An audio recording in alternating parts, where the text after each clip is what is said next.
for joining us again for another episode. Tonight's episode, a little bit of an old favourite from back in the 80s, bit of Stephen King, Silver Bullet from 1985. Jared, how you going there, mate? Yeah, pretty good. Surviving the quarantine.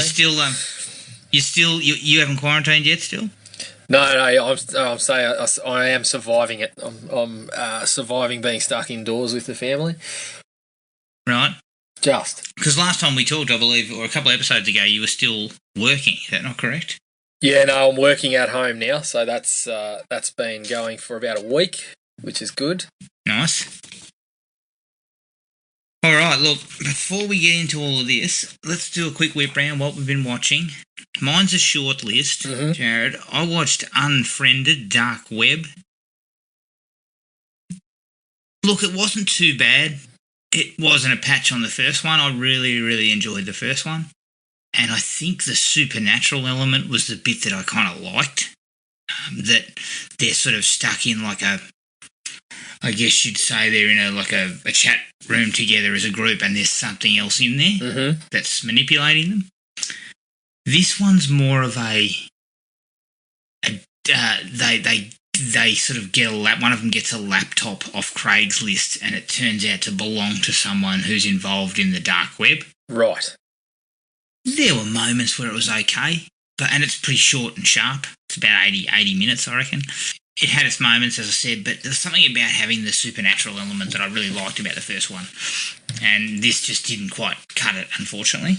Yeah, the first one was a bit of a surprise. Frozen 2. Yes, yeah, exactly. The first one was not what I anticipated. In fact, I was super sort of, without even seeing it, I was like, oh, this sounds fucking stupid. Yeah.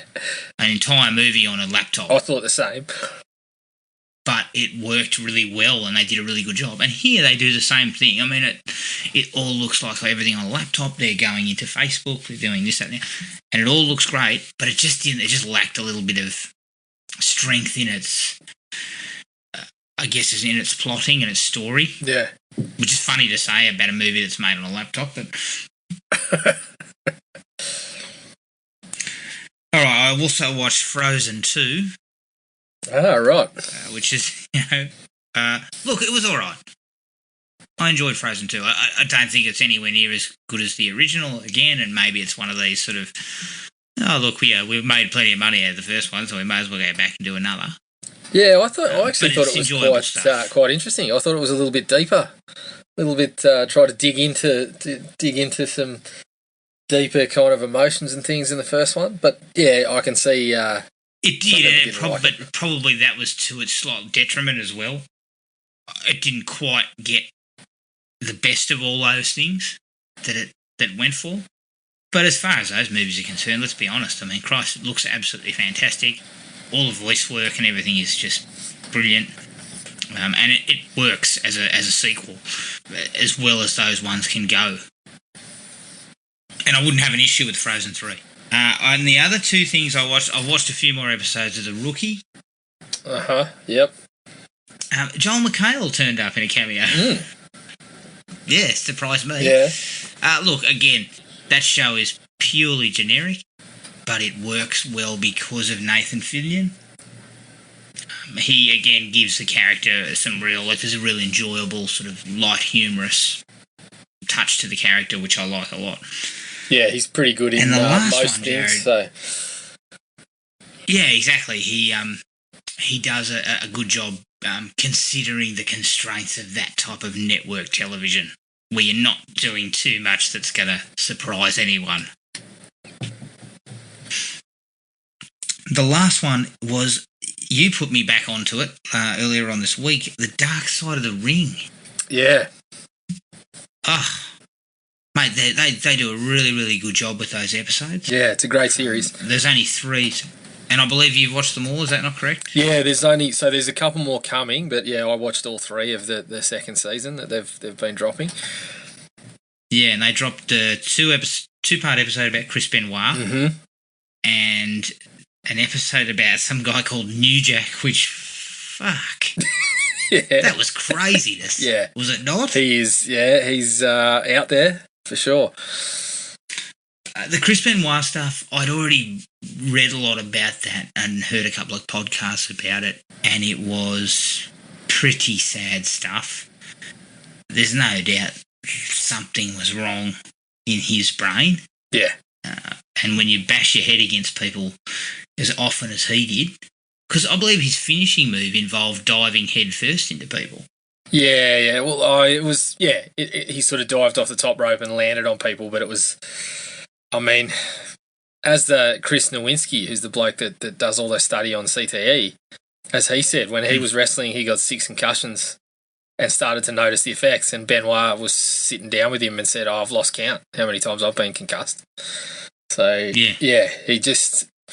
It's just the sport at the time, like in the 90s there, where they were bashing each other's heads with chairs and things like that regularly. I guess it's not really a surprise that he sustained some damage, but it was a really sad story. Like, I knew most of the ins and outs as well, but to see the people involved sitting there talking about it, like to have his son and to have, Chris Jericho and those people and Nancy Benoit's sister sitting there talking about it all was fucking sad. I teared up numerous times watching it because the people involved were just, you could see they were just bloody still feeling the effects of it. Yeah. And look, I thought Chris Jericho said something really interesting with regards to it, because he kind of didn't shy away from the fact that, look, we were on steroids. There were brain injuries, obviously, because we were bashing each other's heads in. But also there was drugs, alcohol, like the whole lifestyle. Yeah. It probably all catered to what ended up happening. Yeah. I think there's no doubt that a number of those factors played a role. Yeah, look, the death of Eddie Guerrero didn't help him. No. Because it took away kind of like a kind of like a rock in his life and a good friend. And that I think that had a very profound impact, or it sounds like it had a profound impact on what he ended up doing. Yeah. But his brain was mush, mate. I mean, it seemed like that's what the people that got hold of his brain and studied it said it was just a disaster. Something like an 85-year-old's brain with a degenerative condition, essentially. Yeah. And what was he? He was like 40 something? Yeah, he's 40, I think. I think he also couldn't, one thing that stood out to me, he couldn't let go of wrestling. Yeah. He was a wrestler, morning, noon and night, 365 a year. He never could take a break. And you made mention of something to me after we'd watched it, was, the whole idea that the WWE probably deserves a little bit, well, not necessarily all the WWE, because he was wrestling in several other promotions as well. Yeah. But the whole idea and the pressure of, if you don't come out and wrestle for us, your career and your job is in danger. Yeah, basically. And I think the issue for me is, you can see that mindset when they were all sort of small federations, that had a job to do and to weren't necessarily rolling in the cash. But when the WWE was making millions of dollars regularly, you would think that perhaps guys could get a little bit of time off and not fear for their job. So I think that's the thing, especially for me, when you consider this at the time when him and sort of Eddie Guerrero were in that phase of, we can't take time off. Like they talk about Eddie Guerrero and show him when he did his shoulder or whatever, and they just sort of continue on. At that time, that was when the likes of Stone Cold and The Rock were around, and WWE was on top. Like, it was making money. So you would think that perhaps they could have a little bit of time off to recover, but I guess that's... Yeah, and look... I think that has improved. I think that has changed a little bit since then. I'd say, too, that even back then, there wasn't the knowledge that there is now, that the CTE is as bad as it is. No. The idea that people need psychological help, especially sports people, it's now become much more well known that a lot of sportsmen have stepped away, or sportsmen and women have stepped away from their sport because of mental health problems, and so these big companies start employing psychologists and everything like that. And back then, that was it was the old she'll be right. I'll just get back on deck. Yeah, that's right, and that's Chris Jericho comes out of the whole thing looking like. I mean, he's just great. He's great to listen to. He's a good talker and everything, but he was obviously heavily involved in this story too. But again, he makes some good points when he's talking about the chair shots and stuff. And he said, in that era, that was a badge of honour. You just did it. Like, you just stiffened up and just took the shot, and that was your badge of honour. You could say you've taken this many chair shots or whatever. Exactly. And look, that's been going across all those sports where you're not a tough guy if you can't take a hit and get back up. Yeah. Even though it's detrimental to your health. That's right. And you shouldn't be getting back up. Yeah. You do because that's manly. That's part of being a warrior, so to speak. Again, it's hard to know. I mean, you can't specifically point to specific. This is where it mucked up his brain when he took a chair shot here. But it's the accumulation of so much punishment. That's right. There's been quite a number of wrestlers over the years who have died from this type of stuff, or have committed suicide, or all that sort of stuff. There's a fair bit of sports people in general. Fairly NFL players. Yeah. The same. So it's it's a really difficult watch and a very interesting one. The New Jack episode though that guy was just a piece of shit. Well, he was. It became a little bit like the Rick James skit, because every time there was an incident, he said, "Oh yeah, I was high as shit before it." Yeah. Like every time. I think he said it like 4 times throughout the episode. Yeah, cocaine's a hell of a drug. I mean, yeah, it is. But his problem, look, and don't get me wrong, that kid that got in the ring with him was just stupidity. Yeah, definitely. He was way out of his depth. Yep. That young kid, and what the fuck was his parents? Was his father doing? I don't know. Yeah. But any wrestler with a modicum of sense would have known this guy's young, he's inexperienced. Well, let's walk him through this, right? Well, the thing is, I reckon in that industry, that's the treatment he would have got from just about everybody, except that they wouldn't have fucking bladed the bloke and cut his face open like he did. They would have given him. They would have given him some stiff treatment in the ring and hit him and knocked him around a bit. But I think most of the professionals probably would have cut short of, when he said, "Can you cut me because I haven't done it?" He wouldn't have done it like he did, and that's essentially why, like, for this, New Jack's career, a joint like WWE never would have touched him. No, for all the right reasons. Yeah. Say whatever you like about Vince McMahon, he was running a business, not a fucking some sort of weird bloody. I don't know. It seemed to be that those guys were desperate to ECW and all them were desperate to get that lucrative dollar by doing the most outrageous shit they could. That was their angle. Yeah, that was their angle. I mean, they had some good wrestlers. To beat WWE, you needed to impress people with this. Yeah. And you needed to jump off higher things than they did and hit people with more chairs or more things than they did. Like, that was definitely their angle. And it was kind of interesting to see where his career ended up. Exactly where it probably deserved to end up. Yeah, well, that's right. And I mean, doing that shit in front of 10 people. Yeah, at his peak, he didn't get into like WWE, and you can see that's why, because eventually things happened where, I mean, 2 times, I think it's fair to say he attempted to fucking kill somebody. Yeah. So, shit. And did you notice the front of his forehead there? Yeah. How much damage has been done to that? Yeah, that's all from all that shit that he was doing and blading himself and all that sort of... Yeah, it's not a good look. But definitely worth watching those episodes. Check them out. They're on SBS on demand.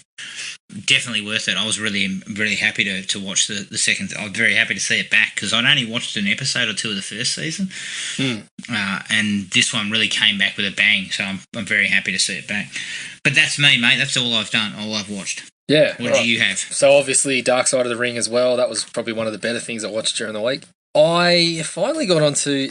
I hadn't seen, for a bloke that's on an action movie podcast, this is shameful, but I hadn't actually seen any of the Taken movies. So I got onto Taken and Taken 2. It's fair to say I wasn't taken with what I was watching. Look, it could be an opinion that's not shared by too many, but Taken is vastly overrated, I feel, after watching it. Yeah. I think, aside from the famous line about being a man with a set of skills and I will find you and I will kill you and all that sort of business, it's pretty run-of-the-mill revenge flick kind of fare. Yeah. I think it was just time and place, mate. Yeah, I think it was. Nobody expected anything from it. And Neeson is a likable actor. So I think seeing a guy like him... I mean, you summed it up to me. The man's phoning it in. He is, absolutely. It's not his best work by a million years. But the thing is, he knows as well as anyone that this is a paycheck. Even my half-baked shit's good enough. Yeah, I think so. I mean, there was some sequences early on where I was giggling at his acting efforts. Yeah. It was just, as you said, he was phoning it. He was hamming it up. But personally, and me and you spoke about this, I mean, in the last couple of years, I would rather watch the Equalizer movies than these ones. Something like John Wick, it doesn't even hold a candle to. Oh, no. As you said, Man on Fire is a far superior revenge flick to Taken. Yeah, and Taken is really just your Spuds and Burger revenge flick that somehow took off. Yeah. I mean, it had some good things about it. Don't get me wrong, I didn't dislike it. I quite enjoyed watching it, but it's not in sort of action movie kind of pantheon conversations for me. It does have a cut, yeah, I agree. It's pretty generic. I think people kind of get interested about really scummy bad guys getting just a swath cut through them, and that's basically what happened. And he does do that. Yeah, he does cut a swath, and there are a couple of good lines. That line with him about the set of skills is one, and I also like the one where the bloke where the bloke's in the elevator and he says it wasn't personal. And he says, it was personal to me, and just kills him. Yeah, they work, and I think it's part of the reason why it was successful. But I'm like you. I don't reach for Taken on the DVD shelf. In fact, I don't think I've reached for Taken in about 10 years. Yeah, I know. Well, I did actually see on Amazon Prime, they've actually got the series. So I may have to have a little look at that, even though I wasn't Taken. Of course. I will still have a look at the series there. So yeah, obviously... Taken 3 is actually the worst one. I didn't get to see that. On the 17 streaming services that I have access to, I could not find Taken 3 anywhere. So why I have that many streaming services, I don't fucking know. What's the point? What am I paying for here? And not paying for it. Yeah, why bother? Fuck. I'm going back to DVD. Stuff you there. I can go to JB and find that shit in 2 minutes.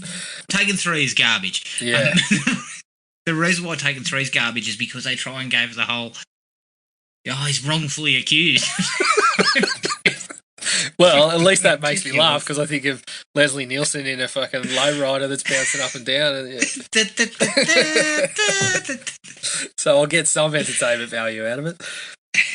Yeah, Taken 3's the lowest of the period, and as you correctly pointed out, the John Wick franchise, the Equalizer, the Equalizer and Taken are in similar ballparks. Let's just say that neither Taken or the Equalizer are, top flight rump steak. It's more of a burger patty, but similar sort of tone and similar quality. Yeah, that's right. In my opinion, Taken's a Macca's cheeseburger, and the Equalizer's, possibly it's got a bit of a wagyu fillet dropped in there or something like. Denzel phones it in, but Denzel phoning it in is better than 90% of Hollywood's best work. So I think that's what does the job. I would disagree that Denzel phones it in. I don't think Denzel ever phones it in unless it's called virtuosity or heart condition. The rest of the time, he is on speakerphone. Yeah, well, okay. He's great. Yeah. He's always good. That's a conversation worth having. Look, we know what happened with Neeson. He walked into his agent's office. They said, listen, we've got this European film. It's about revenge and shit. Oh, I haven't done action films. They're going to offer you $10 million. All right. Yeah. Like, and then when Taken 1's a hit, I'll take it. Taken 2 is, give me the $10 million, and then 20. Then give me a cut on top. Like, I mean, I think he would have doubled his salary. Yeah. Because the first one was such a hit, and he then had a string of those kind of middling action films that were making money. Yeah. And the studio would have been saying, shit, we need to give the guy a chunk of change to keep him around. I guess the positive for me is that in my search of said streaming services, I didn't find Taken 3, but I did find Run All Night, The Commuter, Cold Pursuit. Unknown. I think Unknown. So I've got a plethora of Neeson's action work in the wake of Taken to go through now. I ploughed through his action work when it came out, and to me there are only two that were serviceable. One was actually really good, The Grey. Yeah. I don't know if you ever saw that one. That's actually a really good movie because it's not really an action film. It's more of a kind of a drama thriller and requires some acting chops. Mm. The other one that I kind of enjoyed was Non-Stop. Yeah, I think which was the one on the plane. Yeah, I think I might have that one there to watch too. So I'll work my way through and report back. It's mildly diverting, but it also includes a slumming Julianne Moore. I don't know what the hell she was doing. Again, someone said paycheck. She said yes. Yep, as you said, mate, everyone's got bills to pay. Exactly. Everyone has a price in Hollywood. Yeah, everyone, even the rich people sometimes run up on sometimes they pop open the mailbox and think, fuck, who used all the water this month? Because I've got to pay for this shit. Okay, so you knocked over the Taken franchise. I knocked over the Taken part of the Taken franchise. I also watched, and I'd had this on DVD, and my kids had kind of checked it out, but Batman vs. the Ninja Turtles, the movie. What? It's an animated movie. Is this an animated It's an animated movie that came out during the year, and I'd read the comics that it was based on, and the comics were surprisingly fucking excellent. And how was the movie? The movie was pretty good. It's pretty good. It's good fun. They actually did a fantastic job of just looking at this and saying, well, this is what it is, and finding where the best kind of matches are. So they got a few of the other Batman characters and kind of paired them off with the Turtles at time, and they had some excellent sequences involving who gets mutated by the ooze. But yeah, the series was excellent. The movie was pretty good. It tried to stay pretty true to it, but definitely entertaining. I would check it out. I would recommend it if you've got any interest in that DC stuff. I also got onto the entire Predator franchise again, minus the Alien vs Predator films. Yeah, in the wake of Hunting Grounds, son was just interested in, who's this, who's that, what's this, and so I sort of worked through what we could watch. Basically, I watched all of the series myself. Obviously, 1 is just still an absolute classic. 2 for me is still, I really love 2. I get there's people there that just fucking hate number 2. I can't see it. I love number 2. Yeah, I think 2 had a lot going for it. Yeah. It wasn't as successful as the first one, and that's why I think people were disappointed. Yeah. And there was no Arnold and all that. But you know what? Danny Glover, Gary Busey, like, the whole thing, and putting it in the city, yep, was a great idea. And 2, actually, for people who are really into the franchise, I feel like 2 introduced a lot of the mythology. 2 sort of expanded upon the I mean, we talked about this when we did the episode. 2 is really a fountain of the mythology there and creates a lot of stuff that comes later. Yeah. Yep, absolutely. Including Alien versus Predator. Correct. And I that end scene is one of my favourite things in the entire franchise. The whole kind of, the elder predator that gives him kind of the trophy, and that went further to establishing the fucking what they're doing and all this sort of stuff. But yeah, I love that one. Predators still pretty good for me. The thing that always stands out for Predators for me is people still whinge about Adrian Brody being cast, and I look at it and I say, you got an excellent actor, but he also committed to fucking beefing up and making himself look like a bloke who could be in the services of some sort, Yeah. So I mean, I said to you, I think the best performance of the entire franchise. Well, I mean, second to none. He is the best actor. He gives the best acting performance, no doubt. Yeah. And he actually grounds the film for a large portion of it. Well, I really like his character. I like, the moments that come out. I mean, I'm not saying the film's perfect. It's definitely not better than the original or anything like that. And Roger Ebert made a good point about how he thought the film would be better if Royce didn't tell us everything that was happening as it was happening. But I felt like that actually added to his character in parts. Like the people are just kind of sitting there, but he's always on this track of what the fuck's going on here.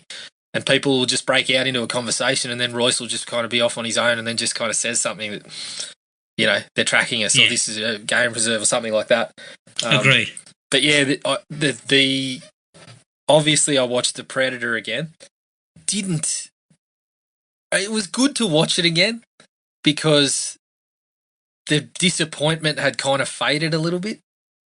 And you looked at it a little bit more closely? Well, I kind of looked at it as part of, rather than having this super excitement level about it because of Shane Black's involvement and the people that they'd managed to cast and things like that. I already knew that it wasn't what I wanted it to be. So when I watched it again, I was kind of trying to focus more on the positive stuff. So it was good in that sense. I enjoyed it. There was still stuff about it that I really love, and there was a couple of things that I wish had have been explored a bit more. Still some heavily disappointing parts, like how Traeger goes down, and a few of the ideas that they kind of just left hanging. But it was good to go back to it, knowing, hey, I'm not gonna absolutely love this, but let's just see what's there, So that was kind of fun. Yeah. And the last thing I watched, which I possibly shouldn't have, I don't know why I watched it, but I stumbled onto Samurai Cop on Amazon Prime. It was dubbed with the riff tracks stuff, which was cool. But holy shit, it is one of the most inept films I've ever seen. It was unbelievable. Like the dialogue and stuff. Shit, you write that stuff in bloody high school media class. I mean, I wrote better stuff than that in high school media class. But yeah, like put it this way, Robert Zadar is the best actor in it, and oh god, the guy that's in the lead has these long flowing hair, and apparently they came back for reshoots, but nobody told the actors that they were going to be needed, so he'd cut his hair off. So there's a couple of sequences where he's wearing a wig. It looks fucking ridiculous. It's a laugh a minute, like it's so inept that you're laughing almost through the whole picture. But yeah, I don't know, if you're interested in seeing good films and you don't find that sort of stuff funny, don't watch it. Like I wouldn't recommend it to Gibbo; he'd be fucking filthy. But yeah, if you've got any interest in bad films, check that one out. Oh, I have. Yeah, get on it immediately. Now, one question before you close it up: did you or did you not watch Tiger King? I did actually. Sorry, I watched the entire run of Tiger King. What was your take on Tiger King? Oh, awesome! Like it's fucking awesome. The story is just unbelievable, but then it's got so many sequences where you're just sitting there going, "What?" Like you're looking at things that are happening, even completely removed from the story. Like the part where Alan, the alleged hitman, they interview him in a bath at one point. I'm like sitting there going, what's he doing in the bath? Couldn't we have just waited for him to fucking towel off and then interviewed him? Towel off and sit down. I mean, the story just was absolutely crazy. Oh, it was unbelievable. It was more than I thought it was going to be, because I initially thought it's all about this murder for hire plot. Yeah. But there was just shit stemming off everywhere. Well, as I said to you, the guy that came off as the most normal and the least crazy is supposedly the fucking real life inspiration for Scarface. So, yeah. What does that say about everyone else that's involved? And quite frankly, I could not stop laughing at Joe Exotic's music career. Oh, it's brilliant. It's absolutely brilliant. I mean, the second that the music starts going, you immediately say, that's not him. That is not him singing. I mean, he couldn't have picked anyone. I mean, he's got this high-pitched kind of voice and this real twang, and then the guy that's singing sounds like fucking Randy Travis. And I'm like, well, that's obviously not you. And I love the film clip to his song about I Saw a Tiger, where he's standing on top of I don't know, it looks like a police cruiser with lights going on and a massive fire in the background. He's strumming his guitar and he's got like leather pants on.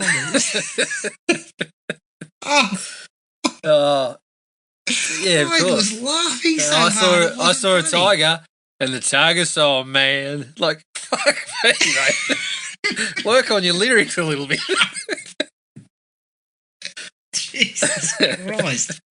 That would fall under... The story is craziness. That would fall under the category that you labelled observational pop, wouldn't it? Like, that's observational country. No, that was definitely observational. Similar to Backstreet Boys about don't go breaking my heart because we've only got one. We're aware of that. Basic biology tells us. Yeah. Glad you read your textbooks, fellas. Unless, these guys have all got two hearts. Who knows? Yeah, that was... I can't wait to see what they do with... there's got to be more. I mean, everyone's getting up in arms about... Everyone that was in the show, of course, is getting up in arms about how they were portrayed. And they're like, we thought this was going to be about the cats. And I'm sitting there going, you fucking sat there and we got enough to fill a 7-episode series of plenty of Joe Exotic, but everyone else was talking about shit. Like, I mean, Carol Baskin's fucking upset that they focused on the disappearance of her husband. You spoke about it numerous times in there. Like, did you think they were just... And secondly, it's an unsolved murder case, which you potentially are involved in. Yeah, well, there's a few fucking red flags there, let me tell you. I reckon her current husband's sleeping with one eye open. Oh, well, that silly bastard's all in. He didn't look like he had any concerns whatsoever. I love the fact that their wedding photos were him dressed like fucking Barney Rubble. Yeah. There was a couple of times I was thinking... With a bloody collar around his neck at one point. Yeah, there was a couple of times I was thinking, mate, Joe Exotic's not the one you have to worry about. Like, you're in the lion's den right there, buddy. But yeah, I mean, as if she gives a fuck about conservation. She's doing exactly what the other guys were doing, but she's dobbing all them in. Like, the only thing she's not doing is raising she's cubs not breeding and them. Giving them away. That's right. Yeah, breeding That's them. right. But she's still keeping tigers in captivity. Yeah, and yes, I know there's a fine line because you look at something like a zoo and people would say, well, the zoo is the same. But zoos are regulated and stuff. They're not half-baked operations like what Exotic was running. Yeah, and I would like to get a look at how much of the money that is being paid to her fucking little park, how much of that actually gets moved on elsewhere or how much goes in your pocket. Because she had a fair chunk of people working there that weren't getting paid, and No, she had a heap of volunteers. I would suggest that plenty of it's going into her pocket. So, but that's just me. Yeah, I'd say so. But yeah, it was a fantastic watch. Yeah, I'm with you on that. Unbelievable. Every time you just thought, we've hit peak fucking crazy here, it'd just up the stakes even further. Oh, actually, yeah, definitely worth a watch. My favourite, anybody who's got Netflix should check it out. I forgot my favourite moment was the eulogy where Joe Exotic starts talking about the bloke who's died. He starts talking about how he used to drop his balls out all the time.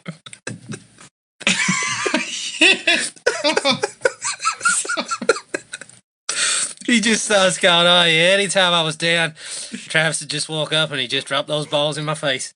And everyone starts kind of giggling and he's like, you'll know what I'm talking about. Anybody that's working here, you've seen those balls. It's a fucking funeral, mate. Oh my God. I forgot about that. Jesus, Joe. yeah, that's what I mean. And things got quite poignant there with him and what he ended up doing to himself. I didn't expect any of that. The first couple of episodes had me thinking, this Joe Exotic's an absolute lunatic. I can't wait to see more. And then it kind of spewed off into like true crime. Yeah. With her husband. And then I started realising this has got a lot in it. Like a lot. Yeah. And it just kept going twists and turns left and right. It's just really, really well done. It's probably their best produced doco, I reckon. Yeah, I think, look, in a way, I think they were very lucky just to be on the scene with someone that was providing that much material, and then for it to turn into what it did, it's like, oh shit, how can you not turn this into a bloody hit TV show? Did you have anything else, Jared? No, that was it. All right, let's take a break. Here's the trailer for 1985's Silver Bullet. It happened every time the moon was full.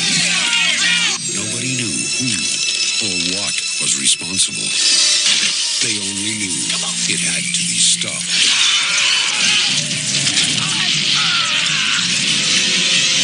Stephen King's Silver Bullet.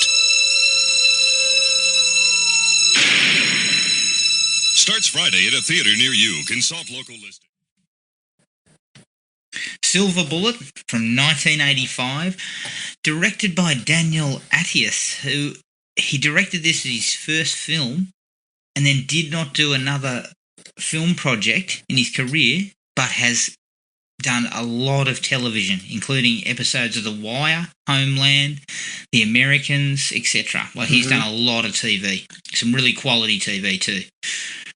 The screenplay is by Stephen King, who gave us the riveting Maximum Overdrive, and it's based on his novella Cycle of the Werewolf. It's produced by Martha De Laurentiis, Dino's wife, and she produced Raw Deal and King Kong Lives. It stars Gary Busey as Uncle Red, Everett McGill as Reverend Lowe, Corey Haim as Marty Coslaw, and Megan Follows as Jane Coslaw. The budget is $7 million and the box office was $12. And a little bit of trivia. Dan Coscarelli, who's the director of Phantasm, was scheduled to direct the film, but left over creative differences with Dino De Laurentiis. From my understanding was he had actually shot some of it initially, the non-werewolf stuff, and then had the falling out. So, I don't know, I'm assuming they started all over again. Yeah, I heard Jared, something that perhaps there is a couple of things in there that he did still in there, but I didn't get any sort of clarification on what it was. Yeah, well, he was only there for a week or something, I think, so it probably wouldn't have been a lot. No. But yeah, a lot of it, according to some of the other trivia I read, that Dino De Laurentiis seemed to have very negative feelings towards the werewolf suit. Yep. To the actor they had playing the werewolf, who was a dancer and movement guy. And I think in the end, Everett McGill ended up being in the suit. Yeah, he did.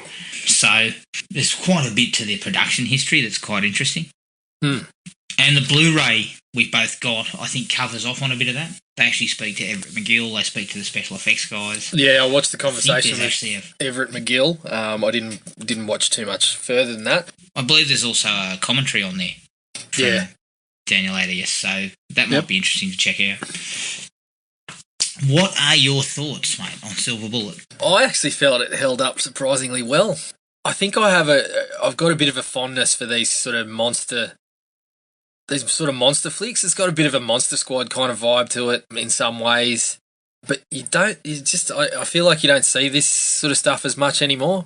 Yeah. So I do have a real sort of fondness for it. I think there's definitely something to that it was possibly a little bit mixed up in terms of the tone and the rating. Like, it definitely felt like something that shouldn't have been an R-rated flick. I mean, your protagonists are both young people, and usually when you got people like of that age, generally the stuff is aimed at that age or similar, and it feels like this one sort of is. But then you get some nasty kind of gore in there and whatnot, and a couple of sequences that would freak the shit out of kids that age. I think there's definitely a few things that hold it back a little bit. I think the werewolf does look a bit ordinary at times. I don't actually think it looks that bad, but it's just been done better in other movies, which kind of goes against it.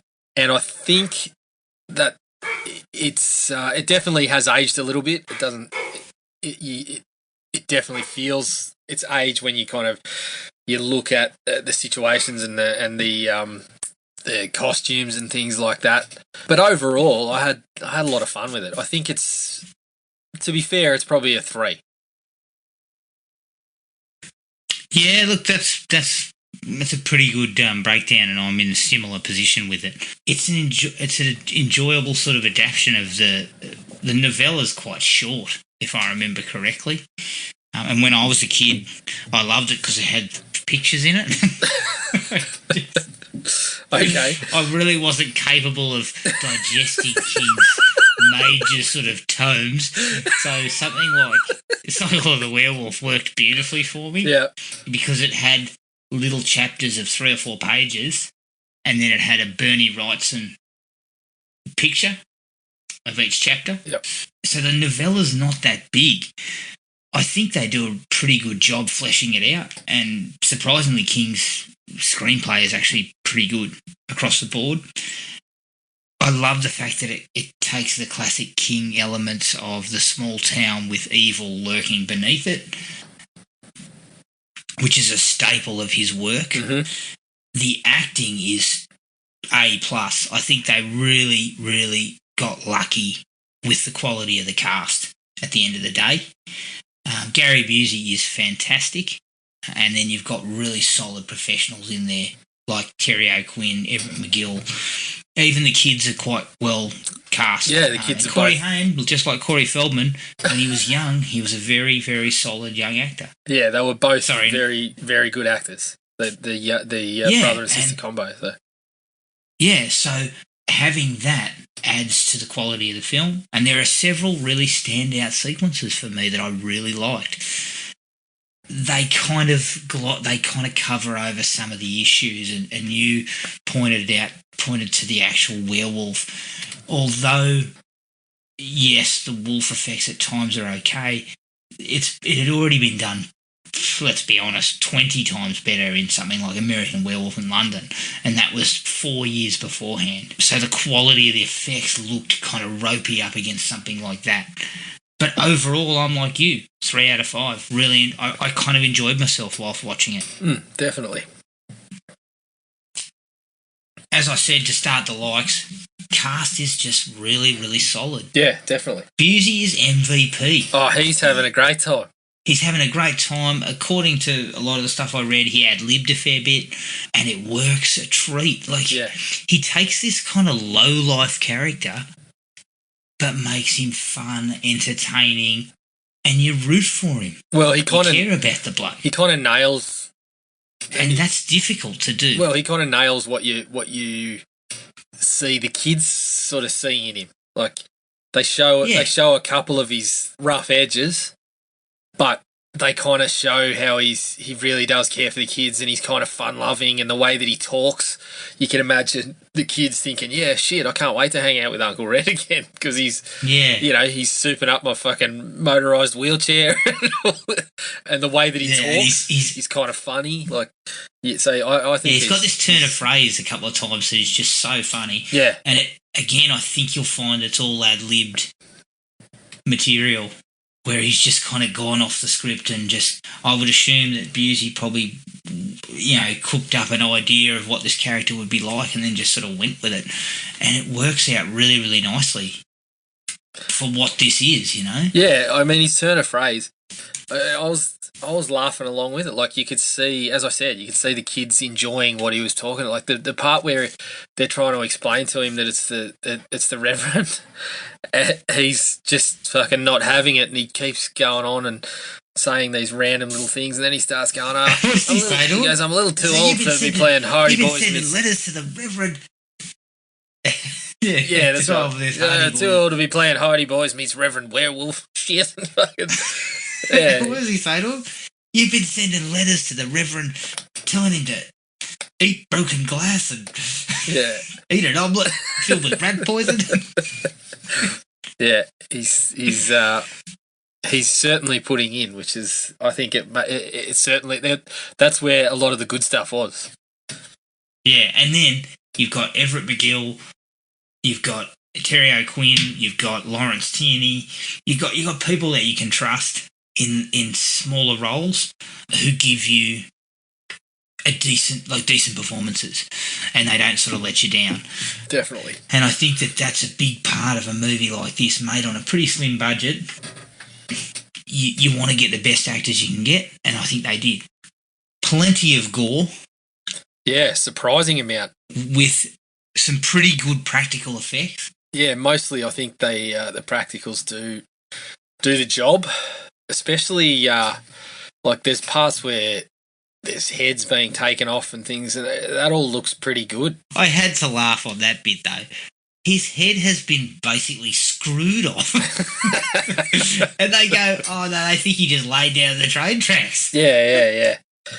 It's an accident. Oh, I got to say, I absolutely loved that. I was sitting there going, oh, look at this, the bloody good old days where you could just get shit-faced on the job like this. He's out on the train tracks, driving his little car, just sinking. He's just demolishing tins, or I don't know what he's got there, but yeah, I actually really like that. I know, as you said, his head was screwed off, but I like the fact that they insinuated that we saw the body there, but then it got fucking run over anyway. Yeah, so that they just said, yeah, nah, open and shut case, this one. He got drunk and he fell down on the train track, and that was it. Yeah. He was mangled, so they probably weren't able to work it out. I really like that because it fit in, as you said, with sort of Stephen King's sort of small towns and the way that they've got their little histories. It sort of sounded like exactly that sort of story, oh yeah, old so-and-so who used to get shit-faced ended up down by the train tracks and fucking got himself run over. Or actually working on the train tracks and got himself run over. That's and that opening kill is quite good because it kind of almost feels like a slasher movie. It does, definitely. How they shoot POV and all that stuff, watching him, and then they try and sort of give you a little bit of misdirection about where it's coming from. Yep. And then they just come out of nowhere and rip his head off. Yeah, I thought it was a nice little opening, actually. All together. I mentioned before in my opening statements about it is that small town stuff is King's bag, and I really like the look of Tarker's Mill, and all that sort of like they're all having a kind of like a thing in the park at the start, where all the families gather and all that sort of shit. Yep. It just felt so sort of late 70s. Small town. So I think they did a really good job there from both production design standpoint and just generally the way they kind of showed it in the film. When later on, when the curfew's in effect, they show some shots of like the town just basically shut down. Yeah. And it's kind of got a haunting feel about it. All the roads are empty. It's really well done in that respect. Yeah, I thought so. It's one of the things that you sort of go back to King for. He sort of paints the picture so well for you, and you can relate certain things to it because he does it so well. Yeah, definitely. Maybe we should have some werewolves running around at the moment during COVID-19. No, keep people in their they homes. wouldn't fucking find anyone. Yeah, well, that's right. If you got taken by the werewolf, well, you should have been at home inside. So, bad luck. Yeah. The shot of Terry O'Quinn walking away from the young boy's body carrying holding the kite. Covered in blood. Yeah. And just constantly repeating, like, the Lord's Prayer. Yeah, that was excellent. Mate, that shit was really, really... That was really... kind of creepy. Like, you kind of felt for it because you kind of knew that he's just seen this kid ripped to shreds. Well, that and was really... it was one of the better ways I've seen that sort of done. They didn't show anything about the kid, but that was one of the most sort of impactful because of that sequence. And then you follow it up with his dad straight after that. It was all. I thought that was excellent. Yeah, and they don't show you any gore at all. No. And I think that, again, a little bit of restraint, and it actually works out really, really well in this particular death because it's a child, and you know what happened. Yep. You know it. You just don't have to see it. And I think it was, and the acting from both of those two, his father and Terry O'Quinn, is excellent. Yeah, I thought that was really good, actually. I actually enjoyed. Initially, looking back as I was getting to this scene, I was thinking, I wasn't really a big fan of this back when the first few times I saw it. But I actually kind of liked the scene where the werewolf kills all the vigilantes. Yeah, same. And it's in the forest, and it's coated. The ground is just coated with a thick fog. I mean, and when it kicks off, you're looking at it going, this is dumb because of the fog and the way that it's coming up from under the fog and whatever. But as it plays out, it is quite effective. Yeah. Despite that kind of silly element to it, it does end up being very effective. Yeah. I mean, it looked like Halloween 5. Yeah, fog everywhere. Ramp up the fog. More fog, more.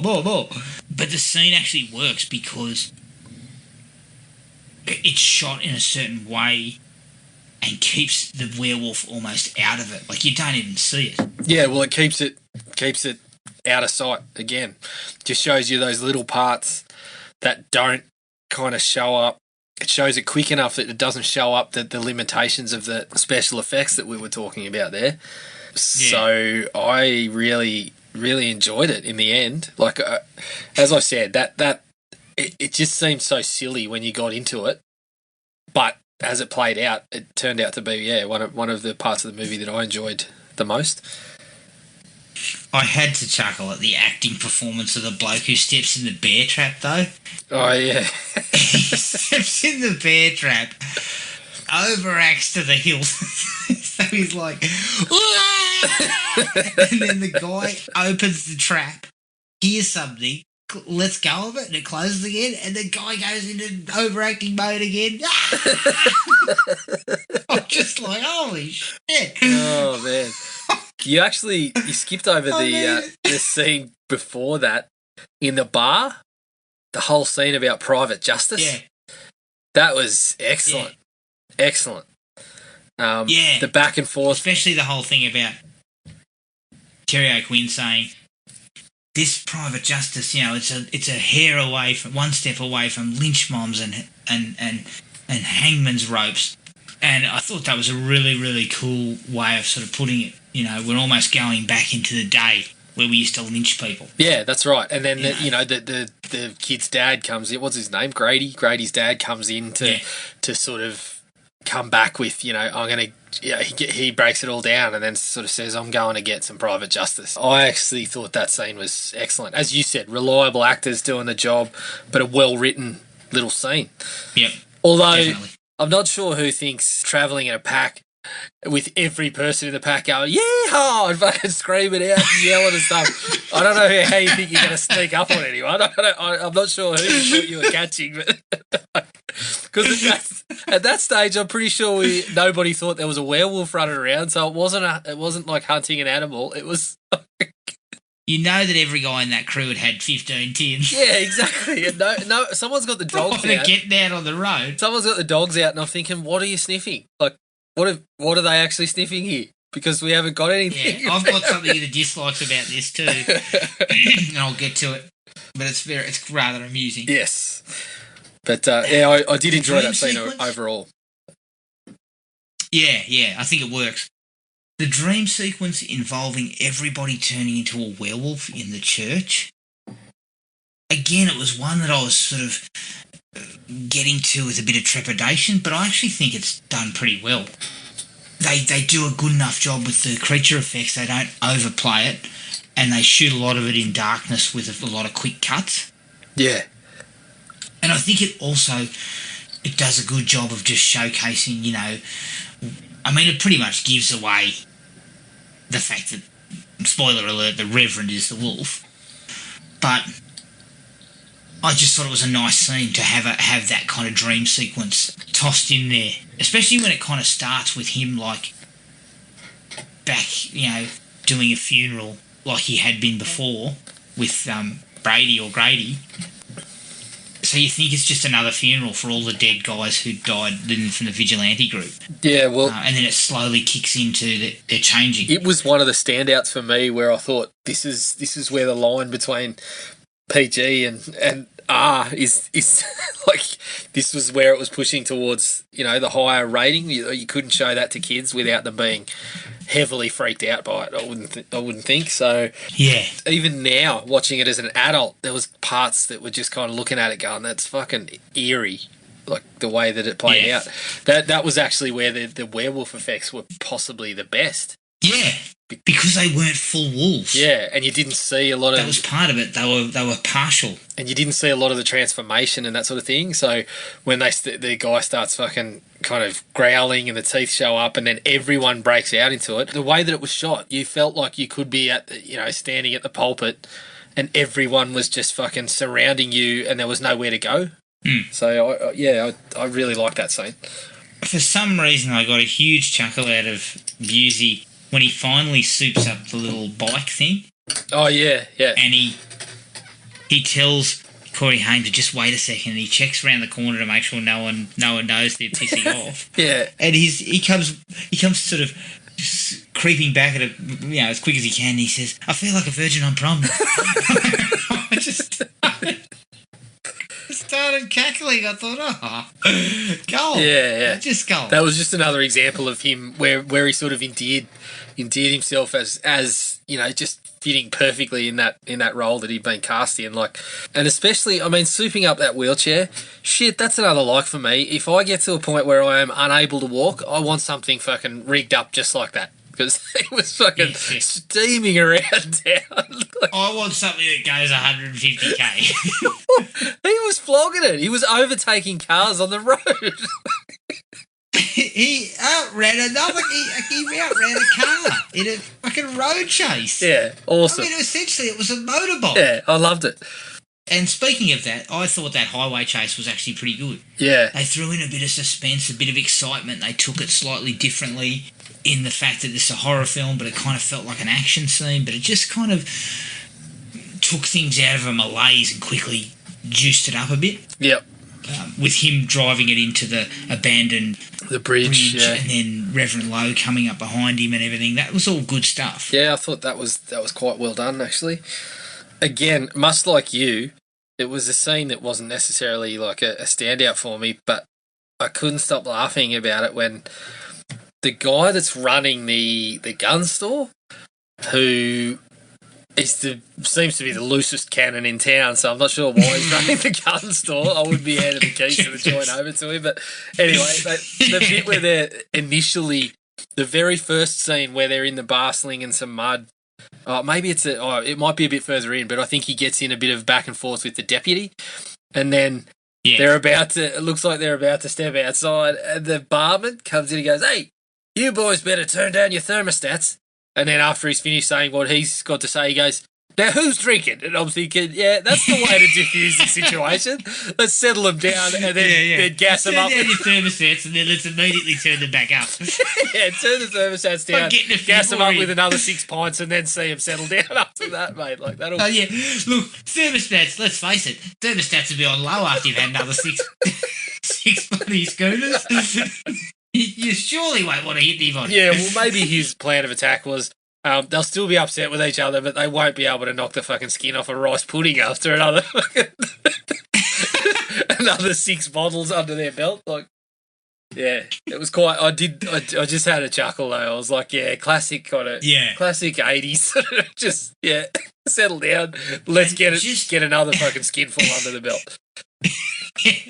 classic small town 80s stuff. You know, don't worry, more grog will fix. Yeah. I just was going to touch back on Busey again. There's a sequence where, because throughout the early part of the film, him and Corey Haim's mum are at odds with each other. Yeah.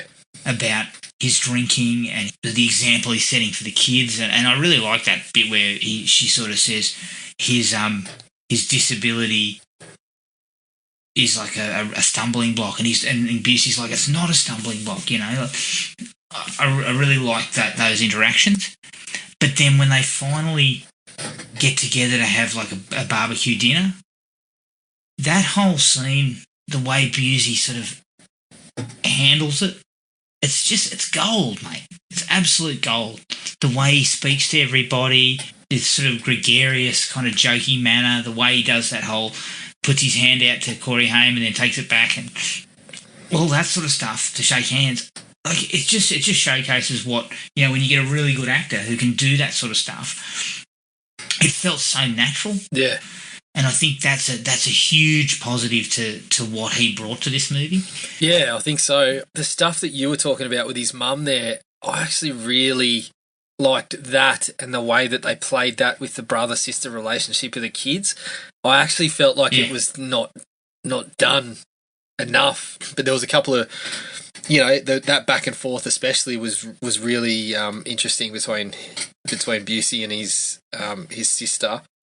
But then later on, when Busey says to him, "You and your brother are like me and your mum," you know, and we were just like you, and we still are.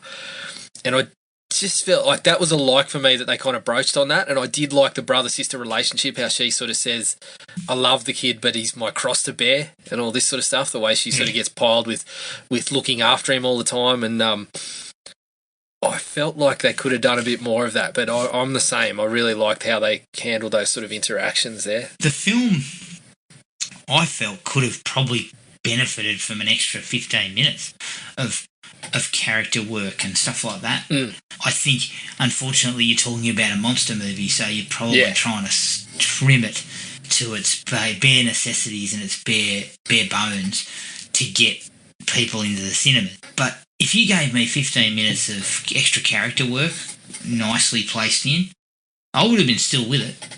Yeah, for sure. Because I think they did such a good job to get those characters to be likeable. Yep. And in a 90-minute film, you managed to get us to root for them for the finale. I think they did a pretty good job at that. And a little bit extra work would have probably just tipped it over a bit further into being, you know, a 3.5 star sort of film. Yeah, I think so. I think, a little bit more of the brother-sister stuff and paralleling that with Busey, and that would have been fine by me. The finale is actually really well done. They actually craft a bit of suspense before the wolf busts through the window, and then it ends in that kind of shootout and the whole thing of he took the bullet out of the gun, and then when he gets hit, both of them fly to different ends of the room, and the look on Busey's face when it actually comes through the window, like you can tell he didn't know it was coming. Yeah. Like he shits himself. I think it's short and sharp, which is good. It doesn't go very long at all. No. But I think they kind of set up everything that they needed to set up. I like the sort of stuff before that too, when they're getting the silver bullet crafted, where the voiceover says, you know, Marty had looked at everything related to werewolves, and all the mythology had its differences, but the one thing that was constant was a silver bullet will do the job. Which I thought was pretty cool. It was only a very minor thing, but I thought that fit and nicely kind of set up the end there. Yeah, what was necessary for the finale. It probably actually has some of the better effects too when he actually degenerates from werewolf to human.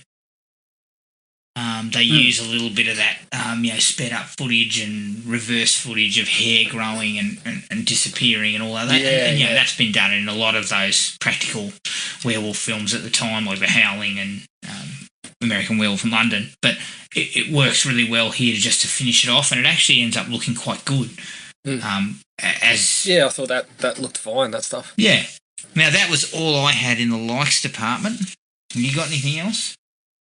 No, just a couple of brief things about. I love the shot of when Marty's setting off the crackers, where they go to the water and then sort of pan across, and you just see the reflection of the werewolf. Yeah, I thought that was a really crafty way to get away with not actually showing it, but sort of showing that he was in danger at the time. I really liked that. And the scene where his sister, it was like you were saying before, there was a couple of things that were just sort of eerie and worked out quite well to sort of ramp up the scares and the tension without doing a whole lot, was the scene where she's walking around looking at people's eyes.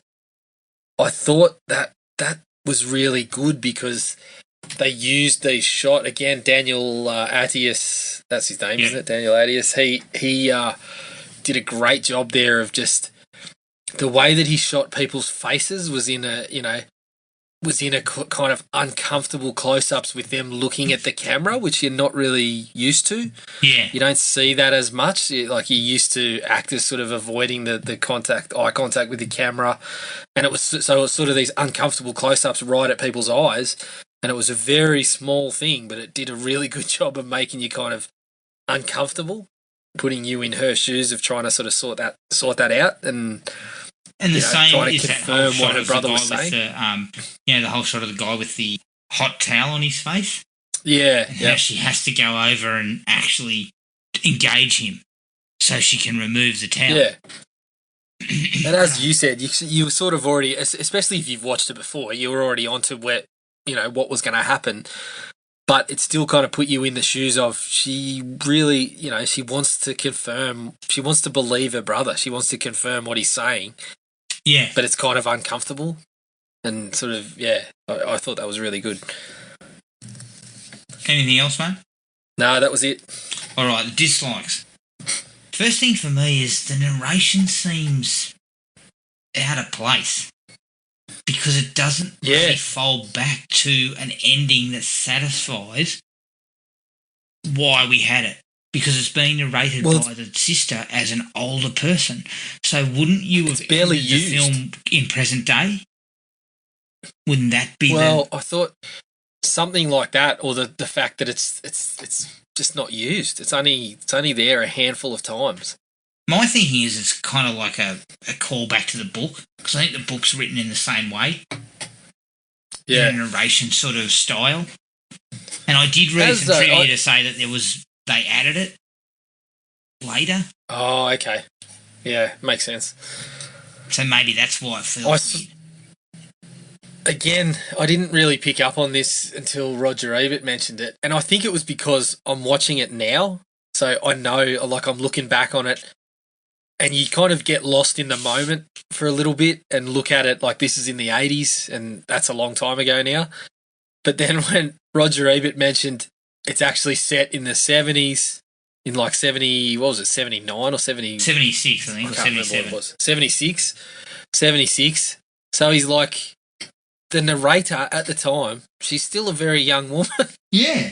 But it sounds like an older woman talking. Or is it, meant to be her from the future, like in the 90s or something like it? Well, that's what I was, and this is why I didn't pick up on it, is because I was watching it in that mindset of we're in 2020 and this is in the 80s.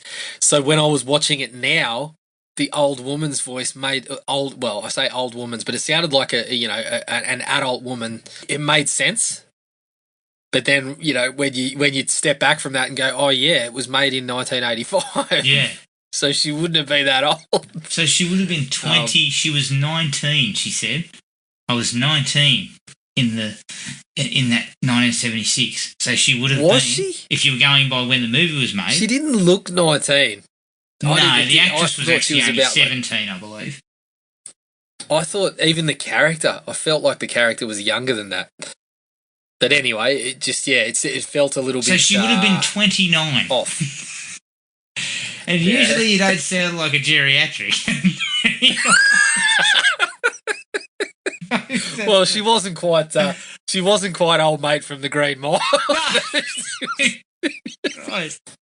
She was. It did seem 29. I'll put it that way. So it's a really strange choice, and I think it feels like it was something that they wanted to call back to the book somewhat, and some of that is in the book, I believe, and the book is written in almost like diary form, I believe. Yep. Yeah, I remember flicking through it a couple of times. For the pictures. For the picture, well, fuck, I wasn't reading it. I was just like, oh shit, I'm not reading that. Oh, the pictures are nice, though, like as you said. Their constant comments about Marty being a cripple. Yeah, like I know it's a product of its time, but it makes me cringe. Yeah, well, I mean, King does this sometimes where you kind of he broaches that uncomfortable stuff through particular characters that aren't nice people, I guess would be a way to put it. But yeah, it's pretty. Yeah, but his sister calls him a cripple. So does Busey. I know it's at the forefront a couple of times, and it's this kind of goes into another one of my dislikes. Is one of the big differences to the usual King is that Marty is, I guess he's sort of the protagonist. You could split it between the two kids, but to me, he spends the most time as the one sort of driving the story. Is that he's disabled. He's got a disability, which is not something that King has necessarily broached a whole lot of times. Yeah. But in the end, in the movie, that doesn't mean a lot. No, they have a throwaway scene where he watches the kids play baseball. Yeah. And then Reverend Lowe tries to run him down. But it's a 2-minute scene. They don't dig into it a whole lot. No, he kind of like... You can see that he's pining for the fact that he'd like to be out there playing and everything. But it's kind of like nothing deeply... Look, as I said, it's touched on at one point where Busey and Marty's mother have that confrontation and talk about it. But... It's not front and centre. And again, I guess I'm looking at it. You got to look at it from the perspective of this is a B movie that's about monsters. You had to trim a little bit of the excess, I guess, to get to the monster stuff. Yeah, but that's a cop out. I mean, I look at something like It. Yeah, and obviously, a lot of the time is spent with Pennywise and the monster. But the way that I look at, Bill Denver or something, like his brother and his grief over his brother plays a big part in how he deals with it. And so I felt like it could have been something that you could go for, and it would have actually made it a little bit of a better movie. I think you could have. I'm not going to suggest any ways that you could have done it because I'm not pretending I'm better than Stephen King at crafting characters or anything like that. But I just felt like when they went and made the movie that it could have played more of a role. Yeah, and I think looking back, there's several probably little pieces that could have been added to that weren't. Which is disappointing because, as I said, a little bit of extra character development, things like that, this movie could have been held in a little higher regard, I think. Yeah, well, building on that, the relationship with the sister, I felt it was underdeveloped. Like she says he was my cross to bear, which is kind of an interesting thing to say. Like anyone with a sibling anyone with a sibling in general has probably felt like that in some ways sometime. Yeah. Like the way that, she loves him, but there's these things that you got to deal with. And at the end of the story, you see, she's kind of bridged that gap, but there was nothing really getting there. It was just like, we dealt with this werewolf together, which is, it's a big thing, but in the story, it's just, it doesn't feel like Marty was ever really the cross. No. So I think, building on that and the Busey and him and his mother, like you look at him and his mother, and Busey is clearly a cross to bear for the mother still. Yeah. With his drinking and that sort of thing, and you get that little sense of it. He's drinking, yes. Yeah, but you get it. It's a little bit underdone with the kids, and I think playing up that connect to the older, the mother and the uncle, how their brother and sister relationship, and then with the kids as well. I just see, there's some things that could have really just strengthened it just a little bit there, I felt. Yeah, no doubt. Unfortunately, the creature never really looks convincing for me. No. They do their best to try and hide it for periods. It looks like a bear. not a Yeah, wolf. well, that was the kind of the standard sort of line about it, wasn't it? That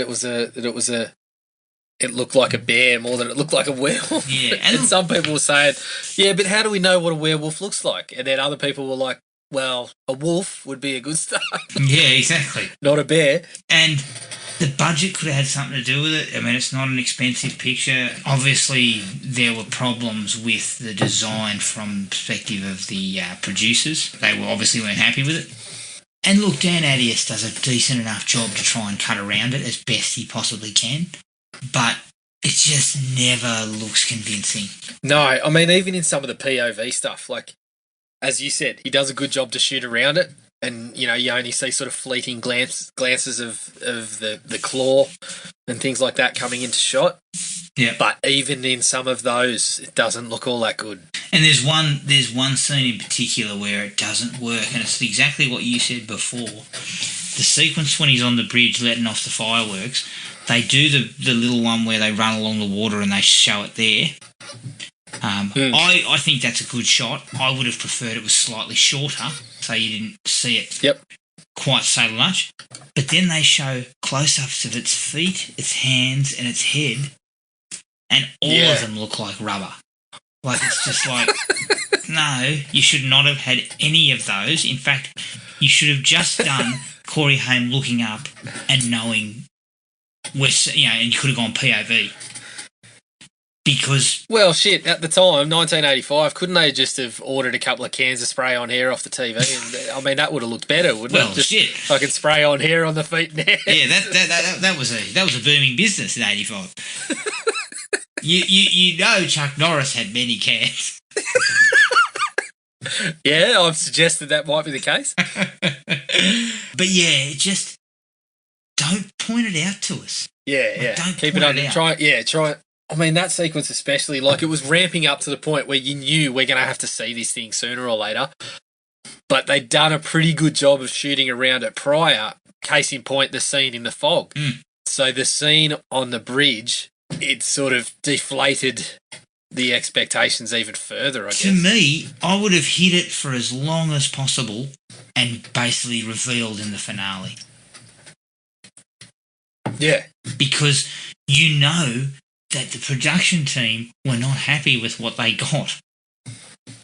So, correct. If I'm the producer, I'm saying... Dino was fucking furious. Yeah, he was. Wasn't he? And if I'm the producer, I'm saying to the director, you avoid this thing at all costs. You cut around this as much as you can. Yep. And they had ample opportunity to do it. And the times when they did briefly show it, like the sequence where the guy gets killed in the greenhouse and dragged down into the ground, that worked fine. You only saw it in a fleeting glance where it sort of comes up and grabs him around the waist and then pulls him down. You know, take a leaf out of that book. Yeah, I think so. Speaking of that sequence, that bloke is the worst actor in the movie. Oh, he's the worst human being and the worst actor. He's terrible. There's a sequence where he's watching wrestling. Yeah. He's just rambling about, like, crush him and and he's trying to do, like, drunk. But it comes across as, like, fake drunk. Yeah, they scattered many a brown bottle around the scene to try and convince us, but, he didn't quite do it. Yeah, that's right. But, yeah, he is shocking. I mean, quite frankly, it's not fit for a high school production. Well, when my daughter was in college, I saw better productions and performances on stage at the college. There's a lot of unchecked talent in those high school productions. Not to knock the people who are involved in the high school stuff and the college stuff, but this was it was terrible. Are you telling me there was no sort of, there was no future Russell Crowe's getting around? No, there was a couple of decent actors. That's what I'm saying. I saw better talent on stage. Yeah. This bloke was in a cinema-released film. And he should not have been. Did we check his name in the credits? No, I didn't check him. I can't. Was it like... Was his name like, I don't know, was it Bruno De Laurentiis or something like that? He just snuck in for a quick cameo.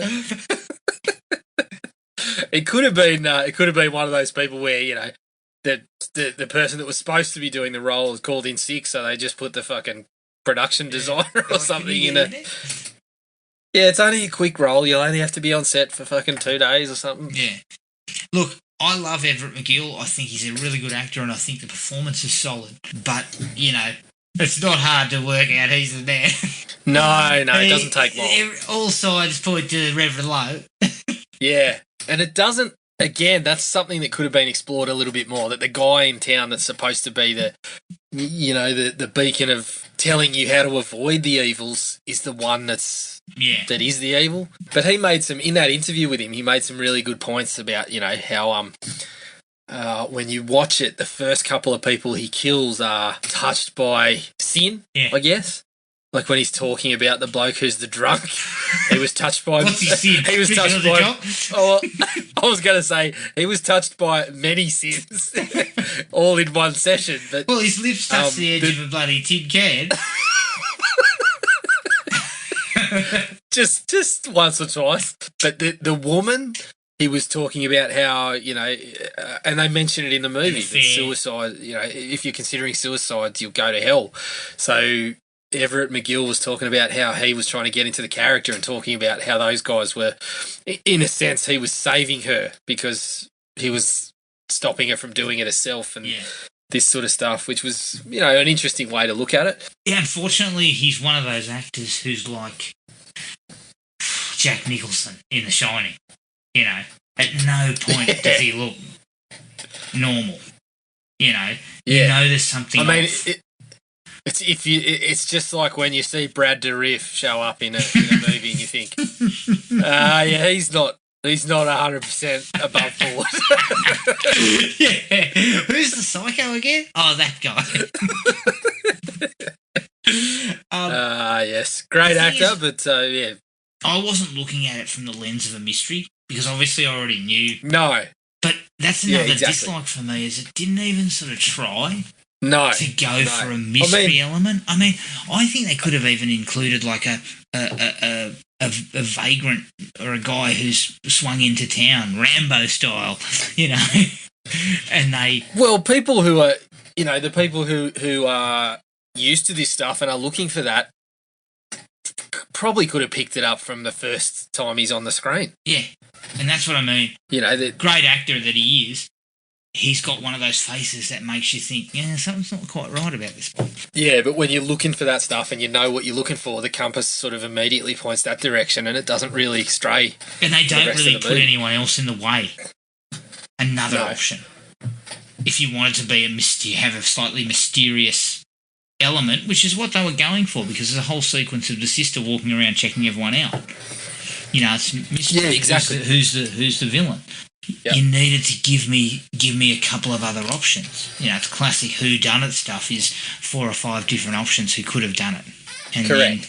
Then we whittled them down. Look, it's not Agatha Christie, but you could have given us, you know, someone to sort of suspect briefly. Yeah.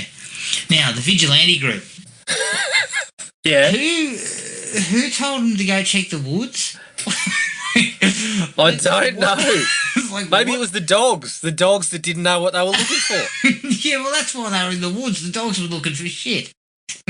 The dogs, they took the dogs out and the dogs are thinking, fuck, we're just going for a walk. Let's go. The woods, I love the woods. There's plenty of sticks there to chase. Let's get out there. You know, when a dog sniffs a tree, a normal dog, it means they want to urinate on it. If it has been trained, Jared, to look for something, then maybe you got something to work with. But you don't just grab the family pet and run it outside. Well, it looked like that was going on. As I said, they were making all sorts of sounds, so anybody that's coming under suspicion can hear them from fucking kilometres away and gets a fairly hefty head start as they go. And as you said, their senses are somewhat impaired, I suspect, given that every single one of them was in the pub before we got out on the deck. You know who the vigilante group reminded me of? Homer Simpson's Who's that? Mob he puts together in The Simpsons that time. You know, they're all... They're all standing there with guns, and Hamas is going, "Oh yeah, you should be careful. Oh look, we're responsible adults." Sorry, that was me. Yeah. Guns going on. That's who they were. That's pretty much it. Yeah, as I said, the responsible, the guy that was running the gun store seemed to also be feeling the role of town drunk. So he was also town agitator. I mean, town drunk, town agitator. That guy is a bottle of peroxide away from being Joe Exotic, essentially. Like he's just. Yeah, he's not far away from being Joe Exotic. I believe the crew. He's filling many roles. One key ingredient that Homer's group had: a pillowcase full of doorknobs. No, you know what? I think they might have had one. I think when they were running around, I'm sure I saw a pillowcase full of doorknobs there. Sorry, yeah. All you heard was doorknobs. Oh, good Lord. That was pretty much it for me and dislikes. Like, I think I'm a bit like you. I think one of the major dislikes is they didn't delve deep enough into some of the more interesting facets of the film.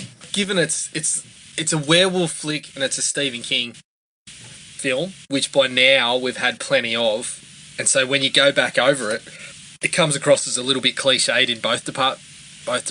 Yeah, like it ticks a couple of boxes we've seen done better in other Stephen King films. It ticks boxes we've seen done better in other werewolf films. So it kind of suffers a little bit from that, but even so, it was still very, very I had a good time going back to it.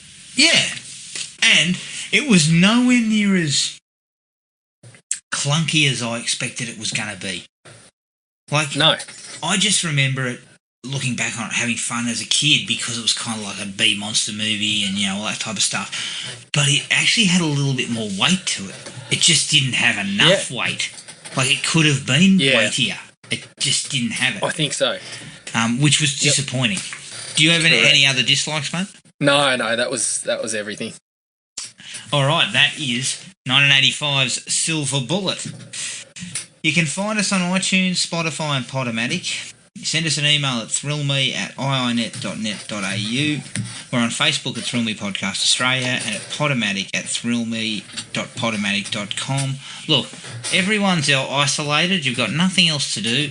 So make sure you try and rate and review us if you can. You got nothing else to do. Even if it's on Deezer, we'll take it. I don't care where it is. I also don't care if it's a one-starer.